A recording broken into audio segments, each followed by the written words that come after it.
So this question that we have right now is teed up. We had somebody ask in the community, what's the difference between a systems problem and a people problem? How do you know if you just have the wrong person in that seat? Well, I think this is it's a really good question, and it's a loaded question.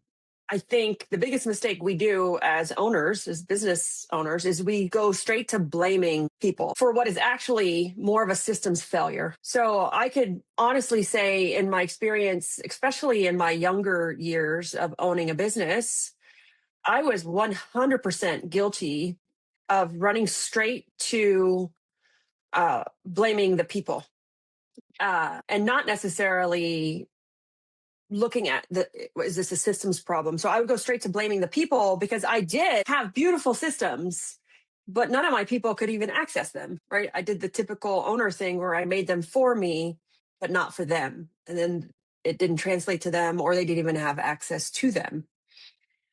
Um, and so in my younger years, I 100% went straight to blaming the people and thinking I needed to fire them, I needed to replace them, right? An employee, like, so if I had someone like an employee missed a step, or maybe we had a quality issue, we did a bad clean, right? We had a bad customer experience over in Woot Recruit or something, um, you know, or someone forgot to even follow up after a first time job, I instantly would go to, oh my God, I need better people. Oh my gosh, like, why is Gabby sucking it up? Not the Gabby that's on here. I have another Gabby.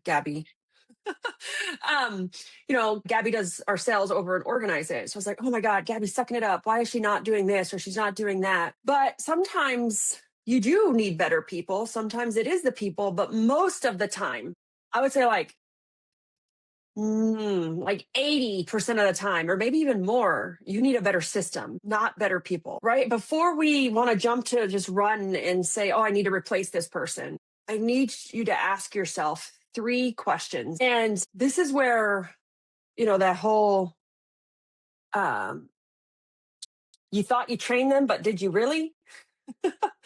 And so I want you to ask yourself 3 questions. And it's, did they know what was expected? Did they know what was expected? That's what question 1. Was it clear? Was the process clear? Did they have a checklist?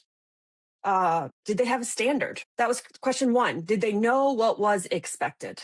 Did they know what good looked like? How many times have we had to bring in a technician because of quality? And when you tell them, hey, we lost a customer because of that, and they're shocked, they're like, oh my God, I didn't know that would happen. Well, like, what did you think was going to happen? And that was that was our fault. We were not clear on the expectations. So, that was question 1. Did they know what was expected? The question 2 is, were they trained how to do it? And I love this topic. This could be a whole nother topic in a topic. Were they trained how to do it? That's question 2. So not just told once, but actually shown, practiced, and given feedback. So I want to know how many of us are guilty of showing someone something one time and expecting to say, oh, they're trained. They know how to do it now. Because we showed them one time, but did they I want you to just put I in the chat if you're guilty of it. Even if you're an employee or a manager, like you showed somebody one time how to do this, one time how to schedule a job. You showed them one time how to, send a quote, but that's not training. Training is actually having the system that they can refer back to. But actually shown, practiced, and given feedback, right? And coached, but also they have that resource to go back to. I have to admit, I have been guilty of that. It's definitely something. And I think sometimes, and Rico's here, he can contest to this, in our VS program, when we have a new customer come in and they may not have that training set up, right? They don't have anything. And so Rico's been very good at setting those expectations to say like, hey, we understand that and that's okay. But you are going to need to put some time aside to work with them. Because one of the biggest things we see why employees fail or teammates fail is because they tell them one time, but they don't take the time to actually show them, practice, and give some feedback. Yeah, we call it like a plug and play type of concept. So we want to make sure we set that expectation clearly. And this is not only for our clients, but it's also for employees. Giving a good expectation to them, saying, "Hey, it's not that once you hire them, they already know the ins and outs of what you're going to do. You're going to take some time. And we, as in Waldo DVS, we do give a realistic timeline for our clients to dedicate a period for them to hop on a meeting, to show how these documents work and how the Loom videos you created actually work for them. Because for one, the way we won't be able to determine how an employee or how a new hire wants to learn. Some people would like to learn it visually. Some folks would like to learn it through a document. So that's also one thing to consider, as someone who wants to hire somebody. Yeah, love that. Thank you, Rico. So question 2 was, were they trained how to do it and not just told once how to do it? And then the third question is, did they have the tools to succeed?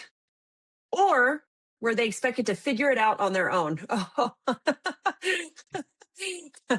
I'm laughing because that is so me. I don't suck. So I was looking at Allie. She's like, I suck at training. I'm like, I don't suck at training, but I suck at this. And I try to give them the tools, right? But I'm like, oh, I don't know, just figure it out. I'm still guilty of this one, but I have gotten so much better. So that was question 3. Do they have the tools to succeed? Or are they just expected to figure it out on their own? If the answer is no to any of those questions, you have a systems problem, right? You have a systems problem. And so when it's a people problem, now let's talk about when it's a people problem. That's when it's a systems problem. Ask yourself those 3 things, and that's going to help you determine if it's a systems problem. Then you have to look at the actual system to see if it's broken. That's just to see, is it a systems problem? So now let's talk about, is it a people problem? And so once the system exists, once, the expectations are clear, once they've been trained and once they've been coached, like putting that time aside, like Rico said, putting that time aside to work with them, and they still do not get it, right? Now you're no longer dealing with that systems issue. You're more dealing with either a skill issue, a will issue, right? A skill issue is the talent. A will issue is kind of the want. Are they hungry? Do they want to do it? Or a seat issue. A seat issue is actually really one of my favorite topics. So these are 3 really interesting topics to, like, is it a skill issue, right? Skill can be trained sometimes. A will issue. I don't know if you can train will, right? If they don't, if it's called the lover who love Patrick Lencioni, they call it the lovable slacker, right? He's a great guy. We like him. Everybody likes him. He's fun. Oh, but he's just kind of lazy. He just does enough to get by. That's a lovable slacker. Or a seat issue. So I have gotten really, really, really good at the seat issue detection. We've done an exercise. We just did it it was a month ago already. And we did it with the entire team of, what are you great at and what do you suck at? Literally, we made them say those phrases up front so we could hear, what are they great at? And it could be personal or professional. And then what do they suck at? And I love the transparency, because some of them said they sucked at things that were actually the roles they were sitting in right now. And it was just great to hear, because then you get a perspective of, hey, this is a great person. They have great values, but man, they're sitting in the wrong seat. And I've used that to help me reposition people in the company to say, hey, if you help me grow to this revenue, if you help me get to here, I will reposition you to the seat you want to be in, to your passion, to the things that drive you. And for me, that has been one of the biggest game changers, probably, for all of our businesses, is repositioning based off of the seat. I've done it with cleaning technicians in the field that are now ops managers. I've done it with a cleaning technician in the field that went to sales. And then I've done it within the software companies, from someone that was like customer success to head of the dev team. And then even like Rico came in as a Woot Recruit account manager, and I saw the potential in him, and we repositioned his seat, and now he's having a great old time. And so sometimes the person is capable and they're just sitting in the wrong seat, though. And other times they're just simply not aligned, right, with maybe your values or the standards of the business. And that's probably the hardest part to figure out. Is it a people problem or a systems problem? And so, simple test. If you hired someone else tomorrow, I love this question. We hear it all the time. If you had to hire someone else tomorrow to put them into this exact same environment, would you suggest, would they be suggested? Like, would you rehire this person tomorrow if you had to fill that seat again? And so it's a great test to ask yourself. If the answer is yes, then fix the system, right? If the answer is no, then it's time to reevaluate the person. If you had to rehire this person tomorrow, would you pick them again? And, sometimes it's a struggle because you do want to rehire. You would rehire that person. Maybe you love that person. Maybe they're great. And then fix the system. But what if you don't know how to fix the system, right? What if that's the struggle is I have great people, but I have really crappy systems?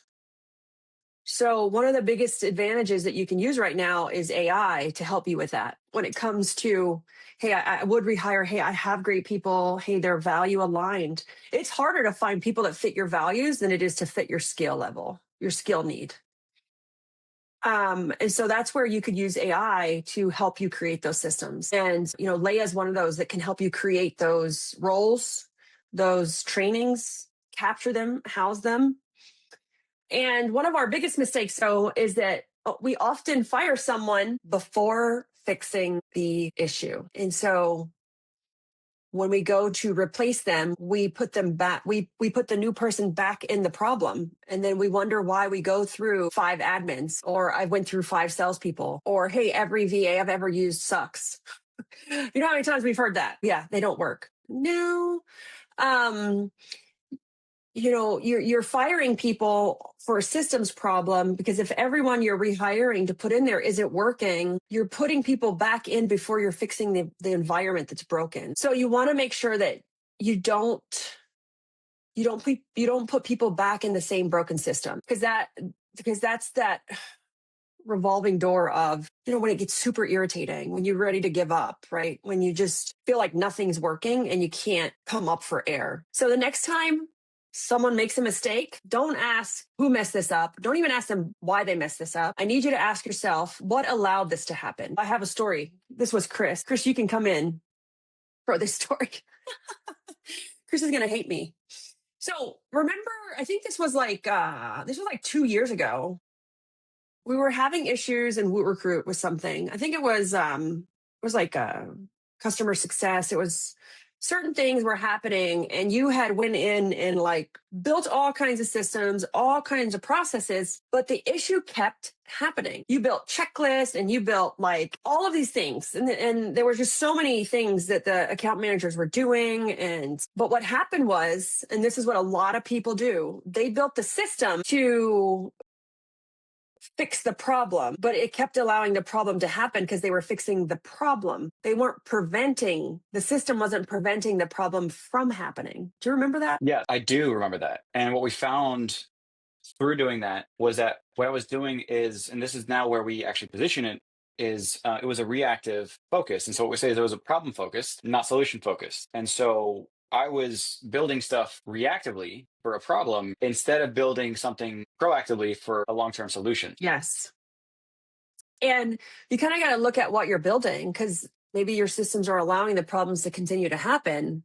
And then we blame the people. And so Chris was being reactive to what he was building, the systems to help the people. But in that reactive state, we were allowing the problem to continue. And we had a system on how to fix the problem. We didn't have a system on how to prevent it from happening, right? A proactive state versus a reactive state. And so when you go to ask yourself or go to work on things, you need to make sure, is it, you're creating with that in mind. It's not thinking far enough ahead and making sure you ask yourself again, what allowed this to happen? So if 3 different people make the same mistake, right? Well, we talk about this in the book, right? With 5, if I tell 5 people, 5 different answers or 5 different ways to do something, then there's no right way. But if you have 5 people right? If 5 different people make the same mistake, it's almost never a people problem. If you think about your past employees, your past technician, your past admin, your past sales, even if you have 3 or 4 people in the office now, if they're all making the same mistake or they've all made the same mistake, it's not a people problem. It's a system. It's a system problem, right? It's a system asking ordinary people to produce extraordinary consistency. And that's when you have to look at things and make sure that you fix the system first. Then you evaluate your people, right? Then you evaluate the person. Because great people in a broken system eventually look like poor performers. They do, right? While average people in a great system often produce exceptional results. Great question. Do we have any other questions in the chat, or do we want to move on to another one? Libby, I had a few things teed up here, and I just wanted to clarify or dig a little bit deeper, one layer deeper, actually, and recap to some experiences that I had and what I've learned. Well, especially for a few of the earlier topics you mentioned with the onboarding and with the training, the skill issues, right? Mm-hmm. I'm sorry, not the skill issues. I mean the onboarding on where they trained how to do it. Do they have the right tools? Oh, yeah. So what I learned was because there's issues that kept popping up, and so what I ended up doing was I tacked on at the very end of our onboarding that feedback loop. And I started this first with the account managers, and I asked everybody for their honest, genuine, transparent feedback, and said, "I'm not going to yell at you, but I need to figure this out. Otherwise, it will stay this way for anybody else in the future." But I said, "What didn't feel right with onboarding, or what could have felt better or been improved on?" And I watch it very in particular because I'm expecting a very intimate response. And if I get, "Oh, it was good," I'm going to dig in. I'm going to say, "There's always something that could be better." But for me, that's been super helpful because it gets it out of my head and me being the only one who's controlling the outcome. And now it's that feedback loop of new people coming in, how'd it go, and then helping them to improve the system. We did the same thing with the products as well as they onboarded as customers. And they told us everything that felt wrong coming in, anything that could have been improved. So that's been super helpful for us to have that self check to say, what don't we have? Yeah. I also want to Love that. piggyback that one if it's okay, you guys, because in one of the VS we also did that during our weekly meetings. There was also a time where I asked for their input. What do you think we can improve on in our internal onboarding process? Because for those that don't have a VS yet, there's 2 phases into our onboarding. What is the internal onboarding, where we do the one of the certification course and our introductory overview to the areas that they'll be working with you once they start with the client. And the second phase would be the clients, where we'll be doing the trainings for them. So it also allowed the VSs to have accountability and to think like a leader. While most of our VSs, have already been in leadership positions, it kind of gave them a sense of refreshment, I would say, to allow them to think further and to give ideas. I think what I really love about the community is that we don't impose anything that's kind of intimidating for them. We actually encourage and allow them to be thinkers and builders. And that kind of resonates to how Chris approached the account managers before, and to Libby as well, in resonating in reflecting this approach to the entire team. So I'm just piggybacking on the idea because it helped us a lot, honestly. Because the one of VS is still vanilla, I would say. We're still on our first year this coming November. We still have a lot. We're still a vanilla. Yeah. There's still a lot for us to work on, and honestly just proud to say that most of our VSs have been helping a lot of the processes up just because we allowed them to think about solutions, and we actually do it with them. Yeah. I want to get to a question that's in the chat, Chris, about what if the issue about being in the seat, and that means physically in the seat if you're remote. You want to read that question? Yes. And I told Nicole I'd tee it up. So she said, what if you have an issue with, and so she was talking about, so she said, what if I had an issue with them not being in their seat? She was joking, but it's very real for remote workers. Yes. So we're going to go to story time. So this was a long time ago. Gosh, I think at the time I only had like 5 cleaners. It was a while ago, and I used a a known VA company within the cleaning industry that was recommended. And I hired my first remote person. This was before Woot Recruit even existed.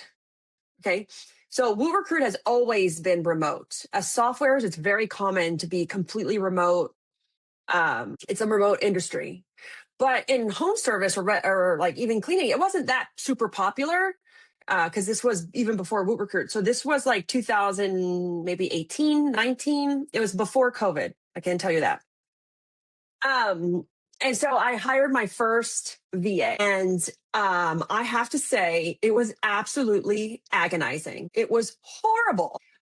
It was bad. Every time like something would happen, every time the phone would ring, like every time I needed to talk to the person, they weren't there. They were like, oh, I went to the doctor. Oh, I'm getting gas. Oh, I'm at the grocery store. I drove my mom over here. I'm like, no, like, no. And at first I kind of thought, oh, this is just how it is, right? With remote people. Oh, this is normal. And then I was like, oh, well, I let them go. And I think I hired Vera after that, Chris. Like Vera was my in-house salesperson. And so I let them go because I'm like, no, I can't handle this. Remote is horrible. And that's kind of left the bad taste in my mouth when it came to remote team members. And it was just bad. I fired them. Like literally, I would call, and Chris even remembers it. He's like, you remember that? You just brought it up the other day. Remember that one? Oh yeah. Like your first remote person, and every time you called her, she was like sitting at the doctor or at the gas station, or like she's like, oh, but I got my phone. I'm like, no, that's not how it works. And so I kind of got turned off from remote because they weren't sitting in their seat. Like you said, what if they're not in their seat? And not until we started Woot Recruit, until we launched Woot Recruit, we really got into software. Did we took another, or I had another approach to remote because it was in software. So it was, to me, it was different, right? I was still kind of closed-minded with remote when it came to my cleaning company. And we grew Woot Recruit and some of the other softwares, and we got better and better and better at it. And the companies grew and we've added more people. And the first thing I did, because of that kind of bad taste that got left from my experience, I set clearer expectations. And for us, it's like you have to be at your computer to be working. Like, I don't care if you're working from Cancun, but you will be on a computer while you're clocked in, sitting at a table. Yes. I will say this. I'm going to call out Maria. She's in here right now. She's going to hit me. Oh, yeah, Maria's always somewhere. She's literally at the beach at the laptop. She's working 100%. But the fact that you can change your environment and still execute to the fullest and have the full attention. She's sitting at a table. Like she's sitting at a table and she's on her computer and you can see it in the background. So she's at a table, she's sitting upright and she's working. Like for us, that's okay. You don't have to be confined to your office, but you do have to be confined to a computer and like sitting at a table. And I wouldn't want to miss Rotan either. Yeah, Regatan. Yeah. And so making sure, and so the way we prevent that is just making sure the expectations are clear up front and they are in writing and is part of your onboarding process. So when it comes up, because we also have that, like, hey, we don't want you to tether from your phone, just clock out and come back because it's slow. If your internet goes down, if your power goes down, like we understand these things, but we need you to understand that I don't want to pay this like for downtime. You can make up your time later. Or like, hey, you have to be at a computer to be considered clocked in. Now, your computer and you can be anywhere in the world. That's the benefit of remote, but you have to be at a computer. And so preventing that from happening is, so here's the thing, it doesn't always prevent it, right? You'll always get those people that try or want to stretch the limits. And yeah, so you go to the library because we need a change of pace. I will tell you, working from home is one of the most boringest things ever. I know right now Rico isn't home because I can tell that's not his home background, but I don't care that it's not his home. He's here in front of a computer working. And we need a change of pace because I think sometimes it isn't healthy to constantly work like in the same environment all the time. I think it suppresses our creativity and we get bored. And, and so anyways, we make it clear up front, and you'll always get those people that try to slide by, but eventually it'll come out. And the reason it needs to be in writing is you can use the 3-strike rule, right? The first time it happens, oh, shame on me. I must not have trained you or let you know that this was the standard. Here it is. Here's the standard. Make sure you read it. Second time it happens, oh, shame on you. You know the standard. We just talked about it. And the third time, we're done. Sorry, we're done. Like, you're gonna have to go, play on a different team. And so Dunkin' Donuts and McDonald's are my go-to, right? When the power is out. Yeah. And so one of those things is making sure that you have that standard. You set the standard, and that it's clear, but also that you use that standard as the rule. So, gosh, okay. But yeah, back to that standard. And I see Nicole, somebody asked a question, and I want to get to it here in a second. But before I lose track, setting the standard and, oh my gosh, where are we at? No, I think that with the, in terms of clarity is my thought goes to what I used to do is when I wasn't sure if somebody was doing their job. And again, remote, it's very difficult to nail down. Is what I used to do is try to hover, and I used to just like kind of poke at it and just fixate on it. But what I realized and what I noticed and coming through now and the way that we kind of work through remote is what I realized I didn't have before in those environments. And the reason why I kept getting these shitty people in virtual, it wasn't them necessarily, but it was me, because I never gave the transparency or the okay that it's okay to have certain things or to do certain things or to have your kids in the background. Because for the longest time, these virtual or remote people have been chastised by employers about the fact that they have kids in the background or the environment isn't ultra professional. And so I think that what ended up happening is that they were afraid to say certain things or to, work a certain way because they thought they'd get fired immediately. And I think that once I started to open up transparently and to say, like, dude, like, this is cool. Like, I love the fact that you got kids and certain things like that. They were more willing to stay in a certain work environment or work in a certain way and be open to it and share when things aren't either in the right position. Like, hey, my power just went out. I'm going to go ahead and come over here, and it'll be a little bit crowded or busy, but I'm going to be down here. I'm going to be working, instead of hiding it, ignoring it, shirking it, and then burying it under until you say, oh, by the way, where were you at 4:15 p.m.? And then they got to go ahead and chase their tail to figure out, oh, shoot, I was actually over here. And it's just, I think for me, it was having an element of transparency of not just what the expectations are, but what's okay in certain situations. Like what are you about, and leaning into that. And I think for remote people, it's actually having to condition them to get used to certain things. It's conditioning them to let them know that it's okay in certain situations, instead of being so formal, so rigid. I think that's really helped out for me to get people, sitting in their seat, literally, Nicole. Yeah. And then the follow-up question is with remote. So I want to be right now, there are 37 of us that work remote on our team, Nicole. 37. And so we have really, really mastered this. Yeah, 37. I was like, wow. The other day we did a call. I think we had 39 people invited to our team call the other day when we ran the One Layer Deep game show. That was kind of fun. So your question too was, do you have them do like an EOD, an end of day report, or anything like that? And then is it obvious sometimes when they are not, when they do not respond for long periods of time? So again, that goes back to having standards or a system, like having it in writing. We have it in writing and we train on it. Like, hey, you have to have your,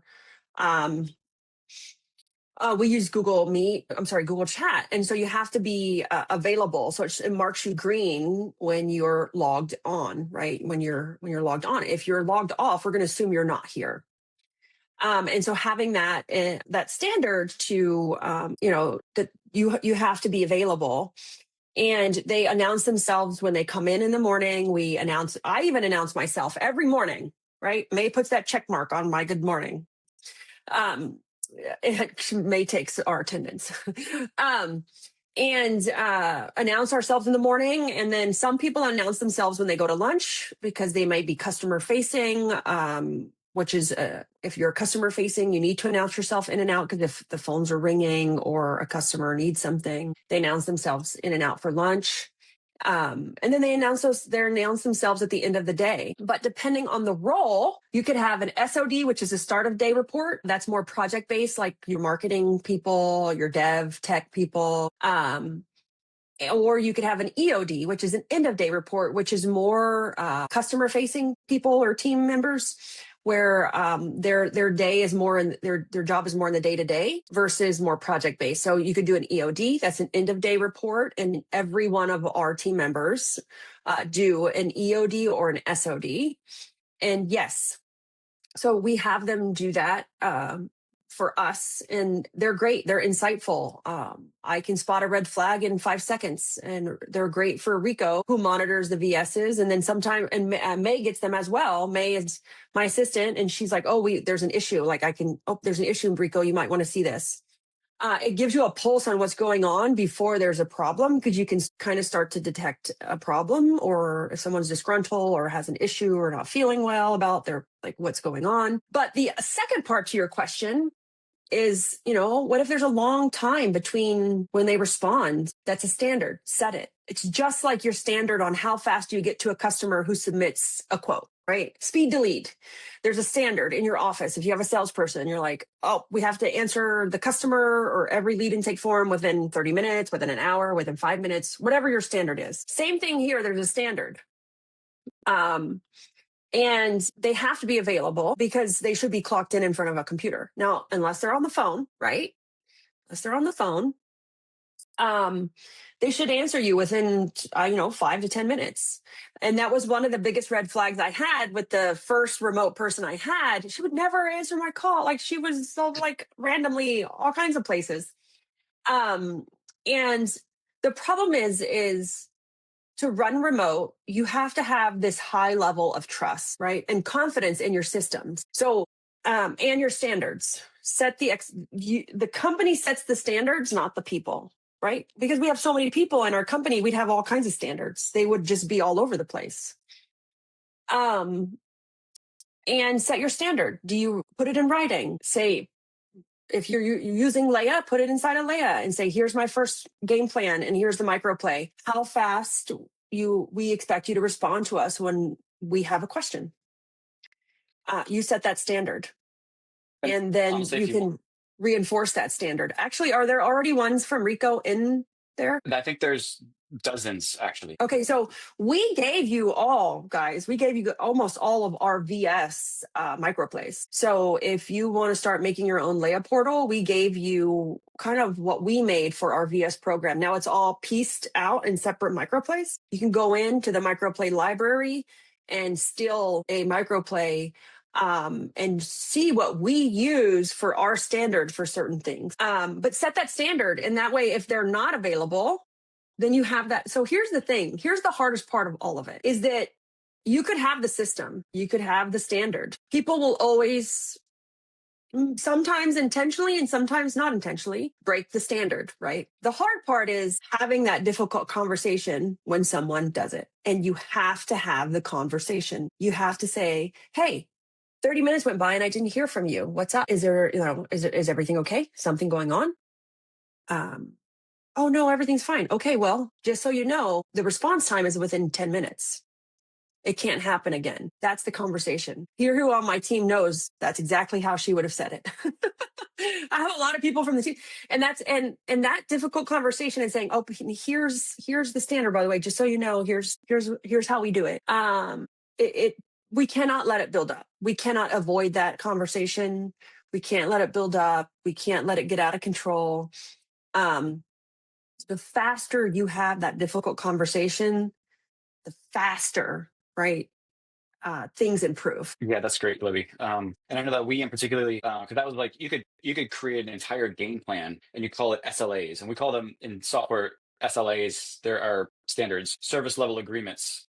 is how long or how short should things take? What are the expectations around it? So, like you said, is standards. But we created the how we operate. So we created a whole, I don't know how many sections there are to it. It's called How We Operate. And I think that's like one of the most important things that you could work on. That would probably be one of the easiest. Can you read How We Operate? Just the topic titles, Chris? Do you have them of how Let me what's see if I can inside pull it. of How We Operate? So it has everything from let's see if Chris can pull it up. I would think also there are microplays inside the library. You could probably steal them as well or get them Yeah. because they're part of the VS program.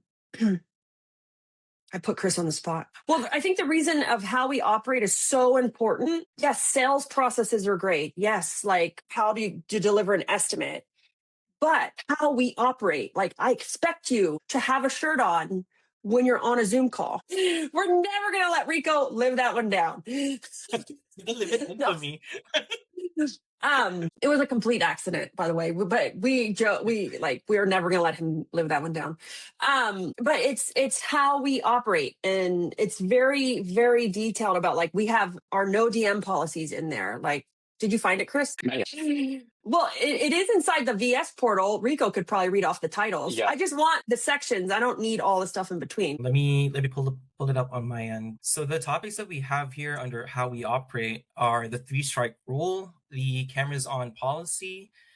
There's also meeting framework, our time off and core benefits policy. We also have a tuition reimbursement program where our internal teams can get a hold of it. Our communication hygiene as well when it comes to customer facing approaches. We also have the zero inbox rule, which some of our VSs are also applying to their clients' inboxes, which is a-okay. We have our no DM culture, which by far is, I think, one of the most important policies that we have in place here at 1LD. We also have the 1LD policy itself into the how we operate. The micro move as well is also included here. Our strengths, weaknesses, and collaboration, which ties into our core values and culture building. Owning the outcome, which is also in part of our core values. Making things stupid simple. It is one of our important how we operate as well. Our gamer mindset, which is my personal favorite, to be honest. And putting it all together, how the micro moves, how these policies, and how our approaches come into one culture building play into how we operate. Those are everything, Libby. Thank you. That was exactly what I wanted. And did you see how fast it was for Rico to find it? It was all done through Leia. It's all inside of Leia, inside the VS portal. And so one of my favorite ones, and I love that you love the no DM policy, and that's not normal. That's not normal at all, especially, but we found that that's where, like, if we want to call it, like, the no drama, like the no chisme is like the gossip in Spanish, right? We prevent it because it can get like a little, and we have the same policy, guys, in my cleaning company, the same policy of no DMs. No, that will actually get you in trouble, or I have fired people over that.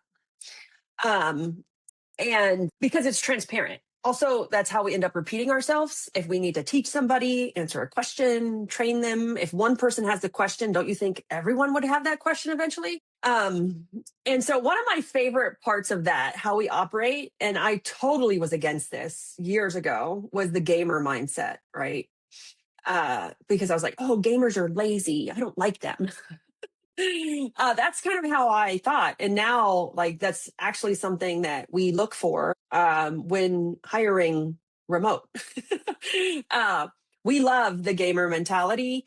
I've never played a video game in my life. Maybe I played like Super Mario once when I was organizing. So I just got back from Oklahoma and I was organizing my aunt's basement.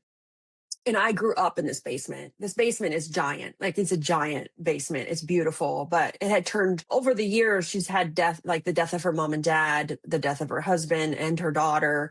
And the basement just started to become like this storage room of things she didn't want to deal with. But anyways, down there when we were organizing, I found the original like Nintendo and Atari. And I do remember playing Frogger when I was like a kid on the Atari. But anyways, I really changed my perspective on the gamers on efficiency, work efficiency, and typing skills, right? And like our head developers, like, I've been practicing a typing game. I'm trying to improve my words per minute. I'm like, and we didn't ask him to do that. It's just something he's doing because, he wants to just improve his computer skills. You don't see that with average people, like those high level computer skills. And so if they are remote, they need a level of tech or know-how. And we find that gamers are naturally really good at some things. I'd like to piggyback on that one too, Libby, because Linnell here in the chat is actually curious about the policy. Now, this is my personal experience, Linnell, because I'm a gamer myself. I think what sets off or what separates, a non-gamer person to a gamer person is the creativity that we put into the craft that we do. That's it. I think at top of my head, that's going to be the number one thing I can definitely say.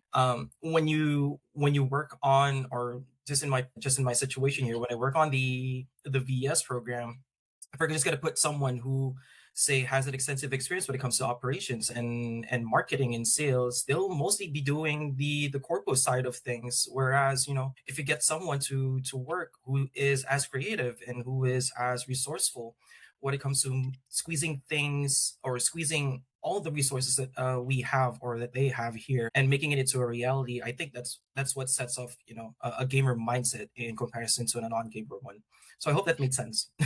Yeah, and you know what I found too, to answer this question, is a lot of the gamers that we've hired for certain areas understand like workflows, like how things work together. They're more operational, believe it or not, versus I don't know how to explain it. Maybe Chris, you could explain it a little bit better than me, but they're more operational. They understand like the architecture of how something works together, of how it builds on top of each other. Yeah, and so typically, and so this is more so for those elite gamers, let's say, and I know Rico has played some elite games in his past, but it's about operational efficiency is the way that it relates or translates. Again, this is for those that are really invested in business and in their trade. But it's the idea or the concept that for those that are really competing in games is it's all about not having any wasted motions. Is finding a way to do something either better but faster. And so it's something that's really cool because I saw that transfer into the work because all of a sudden they were finding different ways to approach a problem inside of the business itself that I wouldn't have seen. And I noticed that it was because their brains are wired a little bit differently to look for different trends, different things. And so I think that's also a strong takeaway. And you'll see it in certain people is if you're asking the right questions of getting their input, getting their thoughts on how things are currently flowing or running and what their suggestions would be. Yeah, love this topic, by the way. We went from systems to people problem to remote problem, or how to fix that remote problem, to creating the standard. And one of the things that we look at is that gamer, right? Amongst the other, why do we look for people or like people that have that gaming background? And I will say, as we all age, what I found was a lot of people age out of it and do it just more for an occasional hobby than they do it like all the time. But no, and where I really started to like look for this was I hired and organize it. I hired you guys are gonna get a kick out of this. I hired a girl, and what was I hiring her for? Her name was Vanessa. You'll remember her, Chris. Her name was Vanessa. Oh yeah. And I remember exactly where she was sitting. Yeah. And I don't know if I hired her for an admin or for sales. I can't remember. And, do you have computer experience? Yes. Oh, yes. I know how that. I didn't really ask. I asked if she was good at typing, but I didn't really get much deeper than that. Right. And so here comes, and I don't know why I didn't notice. I didn't notice this in the interview. So I don't know if she had these fingernails in the interview or if she got them done after she got the job offer. But anyways, first day she comes to work, and you all know in a company, we have to be efficient on the computer. We have to know how to type, and I'm not going to pay you to chicken peck. Right? Like if you have to write a paragraph to a customer, I need that paragraph done and sent because the phone's ringing again. And so her first day, she comes in and she has these giant fingernails, like giant. And I don't have nice fingernails right now. I don't have my orange because we just got done renovating the building. But she had these long fingernails, and she went to start typing on the keyboard and she couldn't. She was pecking, like poking it with her long fingernails. And I was like mortified. I was like, oh my God, like it's going to take her forever just to send an estimate. What is going on? And I said, hey, by the way, I thought you said you were really good at, or you're efficient at typing. She goes, oh yeah, I'm great at it. And I'm like, well, it doesn't really look like that on the computer. She goes, oh no, I'm really good at texting, typing on my phone. And she put up her phone, and because you don't need your fingernails, it's all your thumbs, right? I was like, oh, I missed that one completely in the interview process. It was hilarious. I was like, shoot, it was mortifying. I wanted to die. I went in the office. I told Chris, I was like, oh my God, I have to fire her. I did on day one. I think it was day 1 or 2. It didn't last long. But I mean, I thought I covered. I was like, oh yeah, I asked her in the interview, how good is she typing? And she, oh yeah, I'm great. And then I was like, what is going on? And she's like, literally these long fingernails, chicken pecking the keyboard. And we had real keyboards, not like a laptop, like real computers in the office with the keyboards. And her fingernails were missing because they slipped off and went in between the keys. It was agonizing. And then she's like, oh yeah, I'm great. I'm great at texting on my phone. I was like, and then she asked me if she could just do all the work on her cell phone. And I was like, no. So that was my story of why I then started to shift when I interviewed people on like words per minute, how well they type, what's their efficiency on a computer. Like, can they change screens? Do they know how to zoom in, zoom out? Like, can they, use the hotkeys, which I'm not great at, but they need to be great at it. And we got a little bit more serious about, do you even know how to use Gmail or WordPress?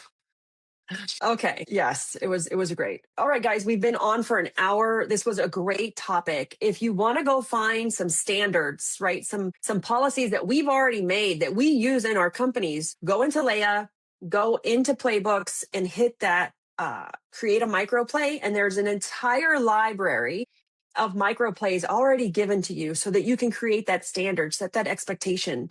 And believe me, your employees will thank you for it because they want to know what the standard is. Right now, they could just be completely guessing. All right, guys, we'll see you on the next Tuesday call. Same time, same place, every single Tuesday. Thank you.